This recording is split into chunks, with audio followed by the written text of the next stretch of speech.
Amém, amém. Por favor, tome o seu lugar.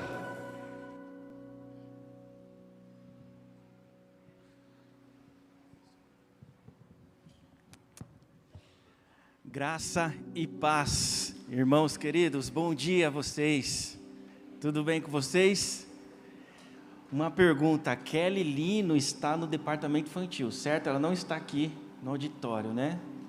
Tá bom, foi aniversário dela ontem, tá, gente? É uma irmã muito querida que serve no departamento infantil. Irmão Oséias, cadê o irmão Oséias? Quem nunca foi saudado pelo irmão Oséias com Shalom Adonai? Ah, Shalom Adonai, parabéns, amém, louvado seja o Senhor, parabéns, viu, meu irmão querido, Deus abençoe sua vida e família. Mas alguém fez aniversário essa semana, né, gente?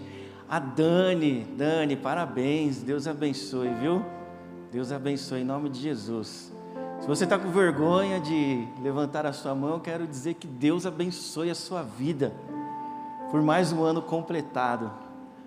Queridos, nós estamos entrando no mês de abril. O mês de abril é o mês de Páscoa, gente. É um mês muito bom. É um mês que a minha esposa faz aniversário também, dia 16. E tem um monte de gente de abril aqui. Que bom. Semana que vem, perdão? Andréia também. Andréia foi essa semana, né, Andréia? Deus abençoe, viu, Andréia? Deus abençoe. Irmã Maria Helena, seu aniversário é em abril, que Deus abençoe, viu? Em nome de Jesus. A senhora representa muito para nós aqui, graças a Deus. E semana que vem tem Páscoa, gente. Páscoa é bom demais. E olha, esse mês de abril a gente vai falar de um tema que mexe muito conosco, com nós pastores, que é missões. Este mês de abril é um mês de missões aqui na IBAGE. Se envolva, participe, se informe o que Deus tem feito neste mundo.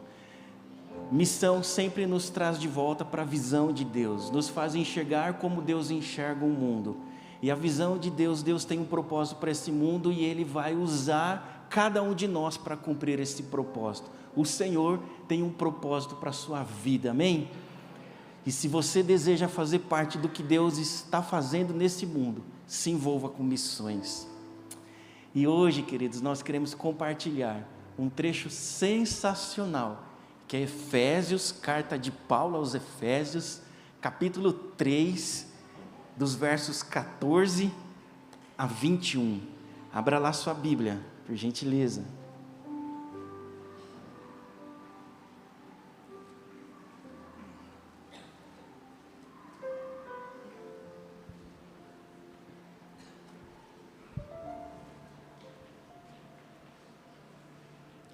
Efésios capítulo 3, verso 14, diz assim: quando penso em tudo isso, caio de joelhos e oro ao Pai, o Criador de todas as coisas nos céus e na terra.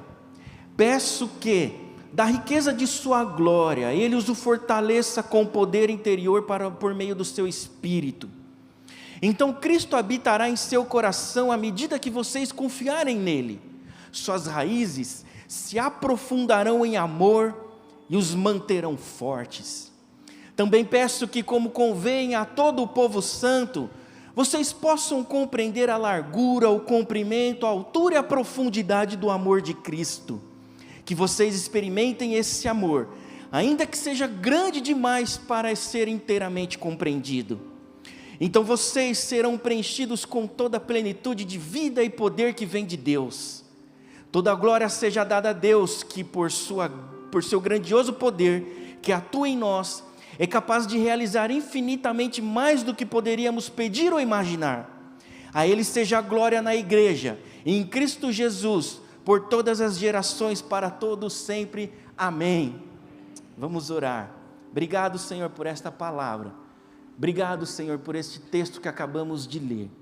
Ó Deus, em nome de Jesus, que o Senhor, ó Pai, nos provoque nessa manhã, que o Senhor nos desafie e nos encoraje, que o Teu Espírito Santo, ó Pai, seja a boca a falar nesta manhã, esta oração que nós fazemos em nome de Jesus, amém.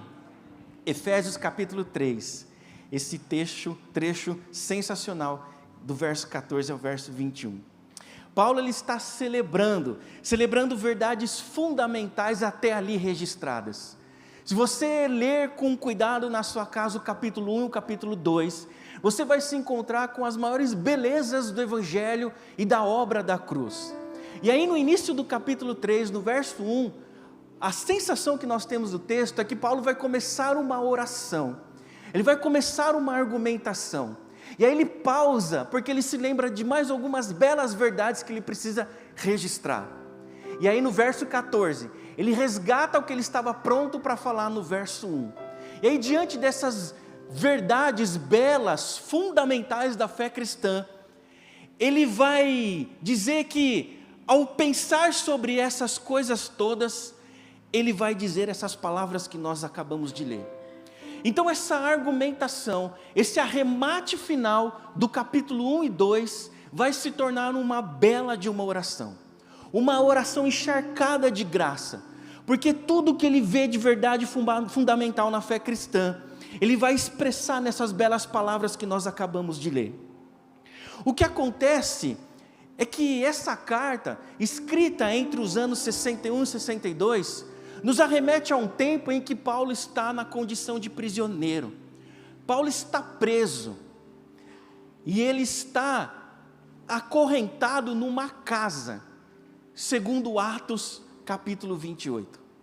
Então a condição de Paulo não é uma condição favorável. Ele está preso, e essa prisão em Roma vai durar aproximadamente 2 anos. Ainda assim, preso, Paulo ele vai escrever para uma comunidade, onde ele viu a sua maior experiência missionária, Éfeso. Éfeso ele ficou lá por quase 3 anos, preparou esta comunidade, preparou líderes como Timóteo, e lá em Éfeso, essa cidade, que é porta de entrada para toda aquela região da Ásia Menor, todas aquelas comunidades citadas nos primeiros capítulos de Apocalipse, sempre para você acessar essas cidades, você precisava passar por Éfeso. Certamente o conteúdo dessa carta se espalhou por toda a Ásia Menor, porque aqui contém fundamentos da fé cristã. Se você ler a carta aos Efésios, os 3 primeiros capítulos, gente, é essa beleza profunda teológica acerca de Jesus. A partir do capítulo 4, toda essa beleza teológica exposta por Paulo vai se tornar em ensinos práticos para nós. Então a carta de Efésios se divide em 2 partes: a teologia bela, fundamento da fé cristã, e depois a prática, como esse conteúdo se reverbera na nossa vida. A grande pergunta que eu fiz nesta semana para esse texto é como um homem, na condição que ele estava, preso, com sua liberdade limitada, e após ter vivido tudo que ele viveu até ali, todos os sofrimentos que ele passou até ali, até a chegada desta prisão, como pode um homem ter vivido todos esses sofrimentos e dizer palavras como essa? Como um homem que foi experimentado em dores também, seguindo o modelo do seu próprio mestre Cristo, como que um homem pode pensar em tais palavras? Como um homem pode dizer palavras tão cheias de graças como essas, apesar de ter vivido todo o sofrimento, e naquele momento ele está sofrendo? Quem é que faz esse tipo de oração? Quem é que ora desse jeito, tendo a sua liberdade cerceada e a sua morte iminente? Certamente alguém que não perdeu a visão, não se esqueceu da missão pelo qual Deus o colocou neste mundo, e pelo qual Deus o chamou. É um homem que tem a visão clara, e que todas as dores das suas vidas, não fez com que ele perdesse a visão e o propósito pelo qual ele foi chamado.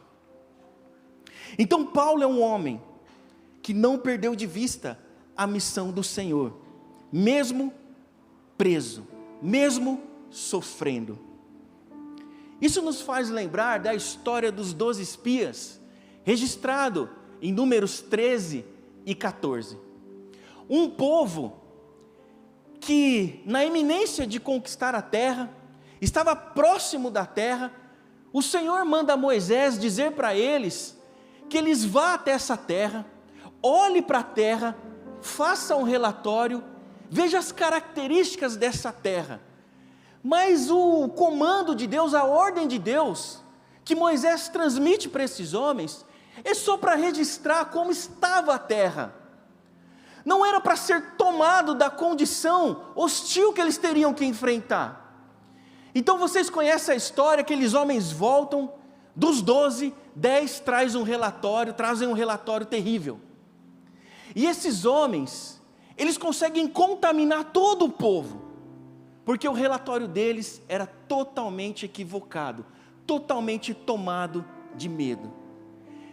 O texto vai dizer, irmãos, que eles contaminaram o povo de tal forma, que o povo pegou pedras, estavam dispostos a apedrejar Josué e Calebe, porque dos 12, eles foram os únicos que disseram, olha, esse relatório que esses estão dizendo, isso não é verdade, a terra é nossa, nós vamos lá e a terra vai ser nossa, porque independente da circunstância, do cenário que eles encontraram, que nós encontramos, independente das palavras pessimistas desses homens, a promessa da terra já nos foi feita, a terra é nossa. E esses homens foram tomados por esse medo, por quê? Por que que eles desistiram? Por que que eles se enfraqueceram, sendo que Deus já tinha prometido esta terra? Então Josué e Calebe, na contramão desses homens, eles vão dizer, nós vamos tomar esta terra. Sabe por quê, gente? Porque este povo aqui, eles nunca perderam a visão, porque eles nunca entenderam ela. Josué e Calebe não. Josué e Calebe nunca perderam a visão. Deus prometeu uma terra, e é para lá que nós vamos tomá-la, porque é nossa, porque Deus nos deu. Porque Josué e Calebe nunca perderam a visão. Esse povo, esta geração, jamais cumpriria a missão, porque a visão deles já não estava clara. Mas tinha 2 homens, Josué e Calebe, que eles viam a terra, e eles já vislumbravam a terra, vai ser terra santa, vai ser terra do povo de Deus, não importa quão difícil será tomada ela, o que nos importa é que Deus já nos deu uma palavra, a terra é nossa, amém, gente? Porque quando nós perdemos a visão, nós não estamos aptos para cumprir a missão de Deus, e hoje, queridos, nós estamos refletindo sobre isso, entender a visão, para cumprir a missão pela qual Deus nos colocou nessa terra, amém, queridos? Então, em primeiro lugar, eu queria dizer para vocês o seguinte, que entender a visão, nos leva a descobrir que através das dificuldades vividas, podemos entender os propósitos estabelecidos. Agora veja, quando vocês leem essa frase aqui, tem a cara de quem, gente? De quem tem essa cara, essa frase aqui, gente? Do pastor Ézio.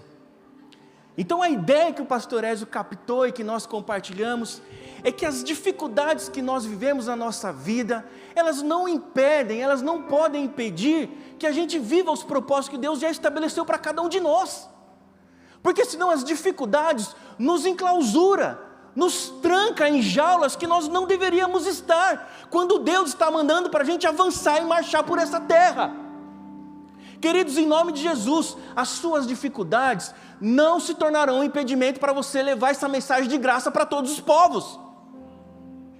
E aqui, gente, o que me chama a atenção dessas belas palavras de Paulo, é o fato da condição dele de prisioneiro.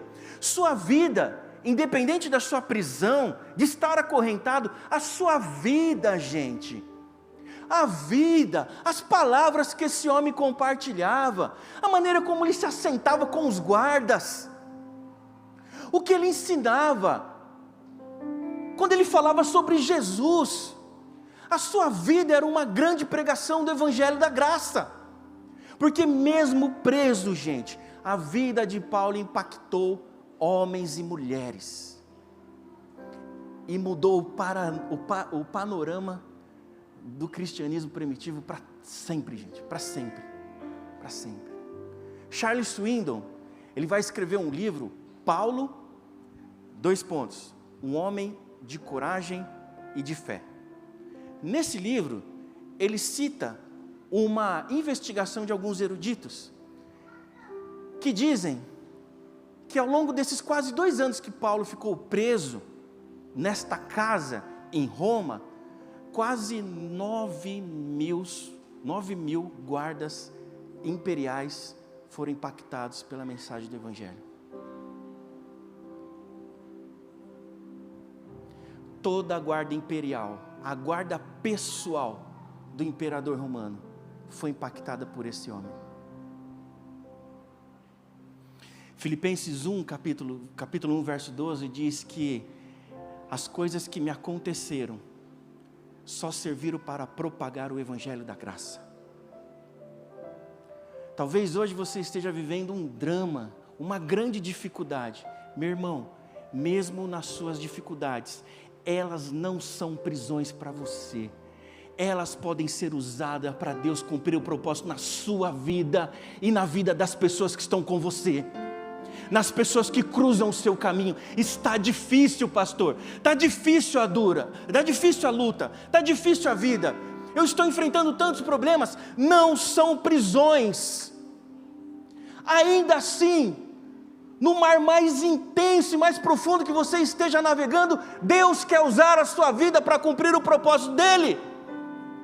Querido, em nome de Jesus, não há problema que seja maior que o propósito de Deus, para mim e para você.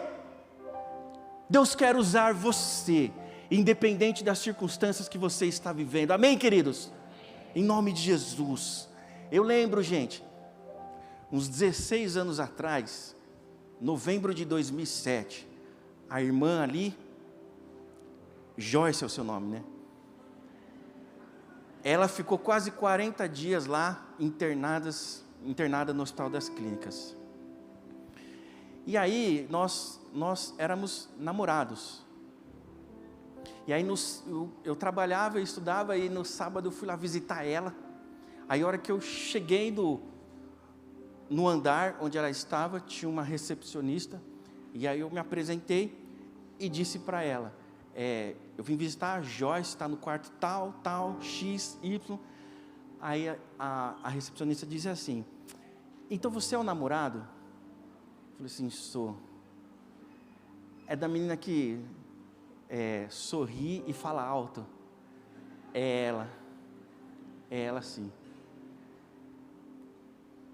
E o que foi interessante nesses quase 40 dias, gente, é que por essas coisas maravilhosas, essas coisas belas da vida, ela manteve contato com muitas pessoas que passaram naquele quarto. Tinha 4 pessoas, e o quarto, à medida que as pessoas iam melhorando, ia revezando, ia trocando, ia mudando, e todo mundo ia saindo, sendo curada, e a menina do sorriso que fala alto não saía de lá. Então o Senhor fez desse momento de dificuldade na vida da irmã um cumprimento do seu propósito. É interessante, gente, quando nós estamos dispostos a viver os propósitos de Deus, a gente não consegue contabilizar quantas pessoas nós impactamos.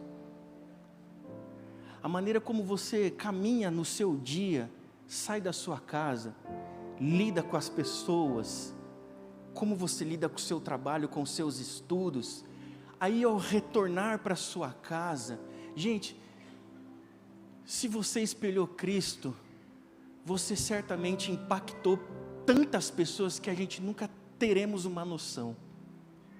E é assim que eu desejo viver. Esse desafio eu aceito para a minha vida. Assim como vocês, como cada um de nós temos que enfrentar as nossas dificuldades, mas elas nunca acorrentarão vocês. Nem uma enfermidade, nem um desemprego, nem um diagnóstico que não esperávamos. Nada disso são correntes para você, se você deseja cumprir o propósito do Senhor, propagar o Evangelho de Jesus, aleluia, aleluia. Queridos, a minha sogra, eu não falo mal de sogra de jeito nenhum, porque a minha sogra, gente, ela é uma baiana sensacional, uma mulher que enfrentou um câncer no meio da pandemia, gente, e essa mulher, quando encerrou a cirurgia, nós fomos buscar ela.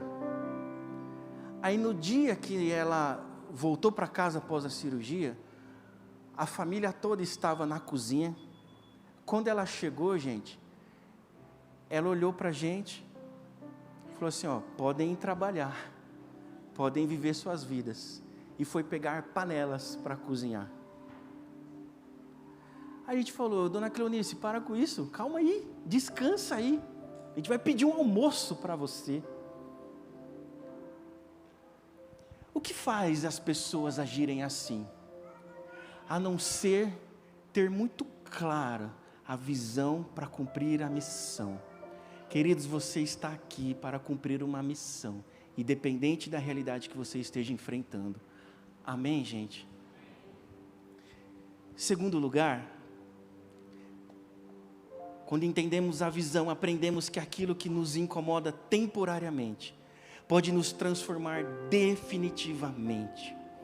A nossa capacidade limitada de compreender que Deus é, jamais nos impedirá de realizar aquilo que o Senhor deseja. Pastor Ézio, veja, queridos, o texto vai dizer, tentam compreender a largura, o comprimento, a altura, a profundidade deste amor, ainda que a gente não compreenda totalmente Deus. Agora veja que interessante, gente, nós estamos cumprindo a missão de Deus, estamos nos permitindo ser usados por Deus, mas nós não temos todas as respostas.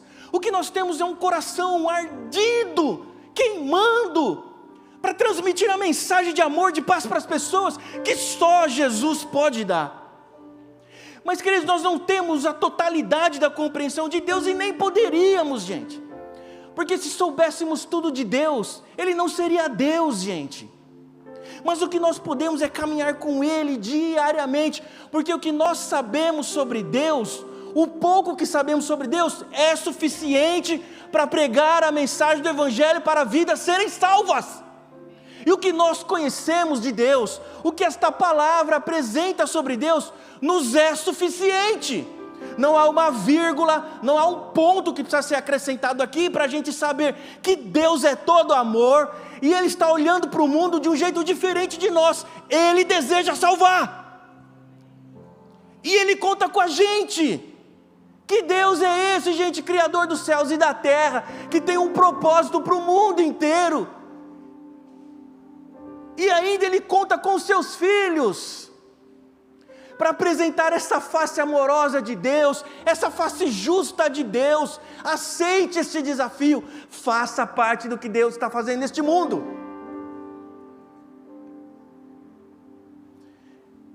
Primeira Coríntios, capítulo 1, 21, ele vai dizer o seguinte, 1:21, ele vai dizer, visto que Deus em sua sabedoria providenciou que o mundo não conhecesse por meio de sabedoria humana, usou a loucura de nossa pregação para salvar os que creem. A minha primeira experiência missionária, gente, foi em janeiro de 2009, eu tinha quase 18 anos, estava com 17 anos. A minha primeira grande experiência missionária foi numa fundação casa em São Paulo. E aí tinha um projeto de uma igreja, que a gente entrava no pátio com os menores infratores, e a gente fazia um culto, celebrava um culto com a presença de todos eles. E eu tinha 17 anos, tinha pouco tempo que eu tinha me batizado. E eu ficava me perguntando, olha, eu quero muito ir, mas o que eu vou dizer?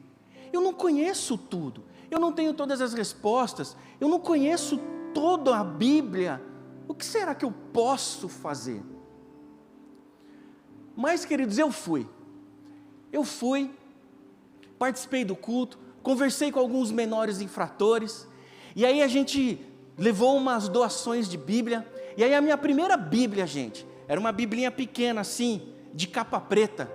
Porque antigamente a gente andava com o livro da capa preta, certo, gente? E aí, essa bibliazinha tinha o meu nome gravado, Márcio, em dourado. Aí eu dei a minha primeira Bíblia.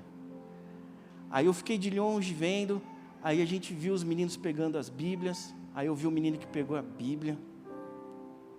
Nunca mais eu soube nada desse menino, foi o menino que eu conversei. Não faço ideia do que aconteceu com a vida dele. Eu espero que tenha acontecido coisas muito boas para ele. A pergunta que eu sempre me fiz foi: será que Deus fez uma obra na vida desse menino? Transformou ele? Eu não sei, gente. Talvez eu nunca vá saber. Mas eu sei que um menino de 17 anos que não sabia nada, mas foi lá, foi transformado. A minha vida nunca mais foi a mesma depois dessa experiência, gente.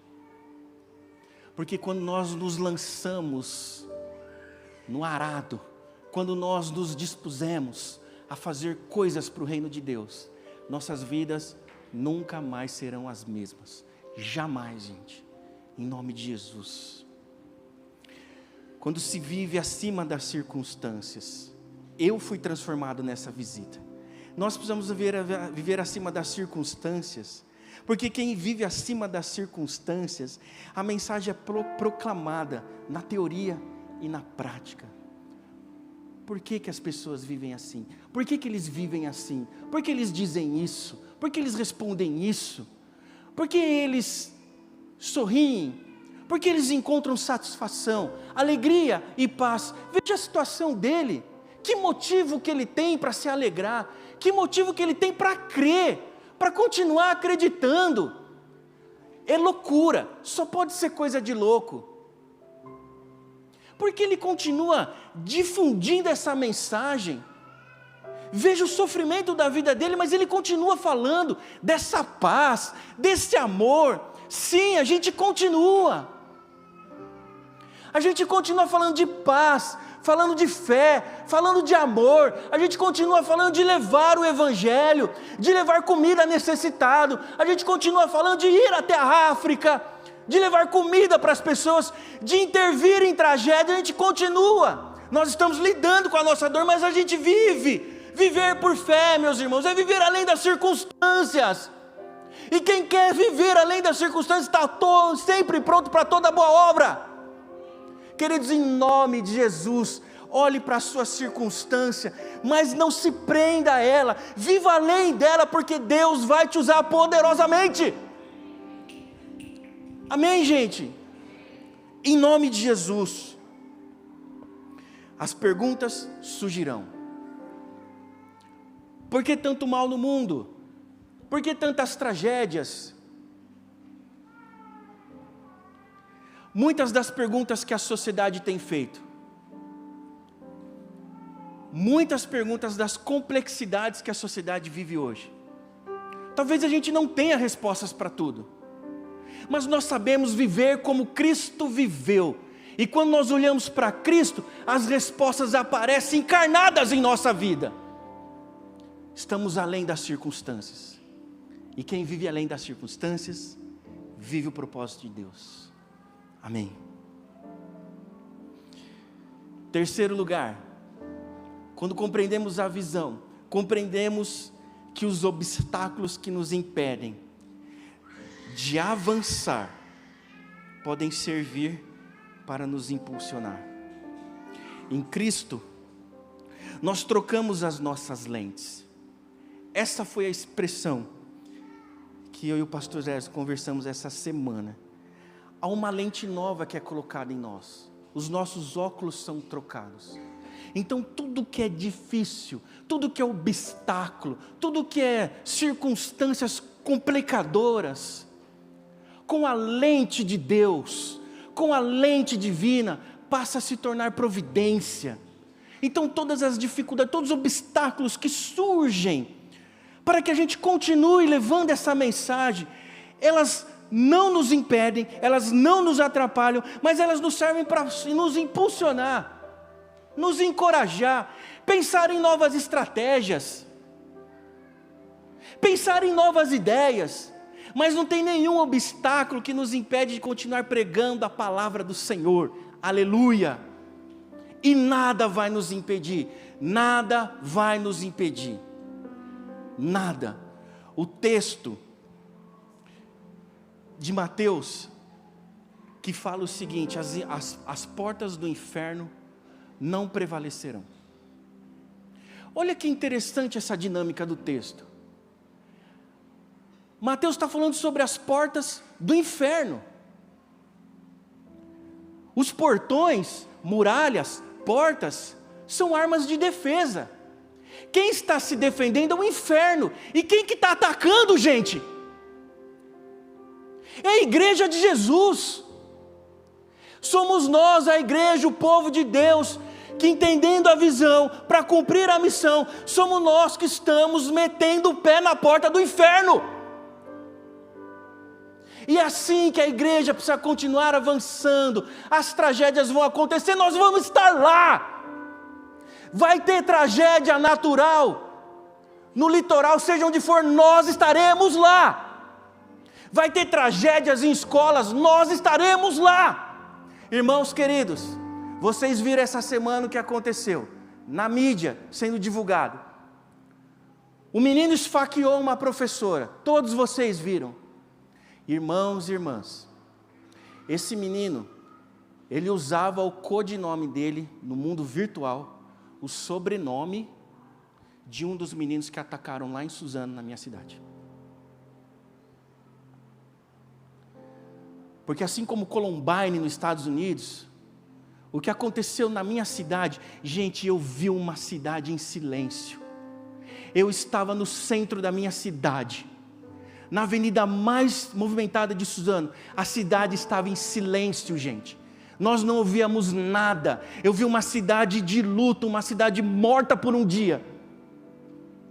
Porque essa rede de inspiração para o mal, ela está acontecendo debaixo do nosso nariz. E nós precisamos estar lá, gente. Não sei como estaremos, mas o Senhor nos dará estratégias, o Senhor nos dará sabedoria, nos dará comandos para que a gente atenda a sua missão, só quando nós estivermos comprometidos, de fato, com a missão que Ele tem, com o propósito que Ele tem. Queridos, em nome de Jesus, o mundo está sofrendo, e nós estamos com uma pompa intelectualizada, discutindo sobre calvinismo e arminianismo. Misericórdia, Senhor. Tem misericórdia da gente. Paulo, ele estava acorrentado, ainda que uma prisão domiciliar, ele podia receber visitas, ele poderia sair de um cômodo para o outro, ele poderia ir para o jardim da casa, mas ele andava com grilhões, gente, com correntes sobre seus pulsos, sobre sua canela. Ele tinha o olhar de um guarda pretoriano em todo momento. Assim ele viveu. Mas esse homem jamais esqueceu a visão e a missão que Deus deu em sua vida. Ele foi acompanhada em todos os instantes. A sua liberdade não era plena, mas ele escreve, gente. Ele escreve Efésios, ele escreve Filipenses, Colossenses, Filemão. Ele deixa o maior tratado teológico para nós, que rompe os séculos, gente. E a gente tem uma carta dele que foi preso, aberta e lida, para nos ensinar que nós temos gente, de uma vez por todas, assumir essa missão como nossa. Deus está em missão, e eu desejo fazer parte dela, em nome de Jesus. Paulo estava disposto a ir adiante. No verso 12, um pouquinho antes do trecho que nós lemos, ele vai dizer o seguinte, verso 12: pois nós não lutamos contra inimigos de carne e sangue, mas contra governantes e autoridades do mundo invisível, contra grandes poderes neste mundo de trevas e contra espíritos malignos nas esferas celestiais. Portanto, vistam toda a armadura de Deus para que possam resistir ao inimigo no tempo do mal.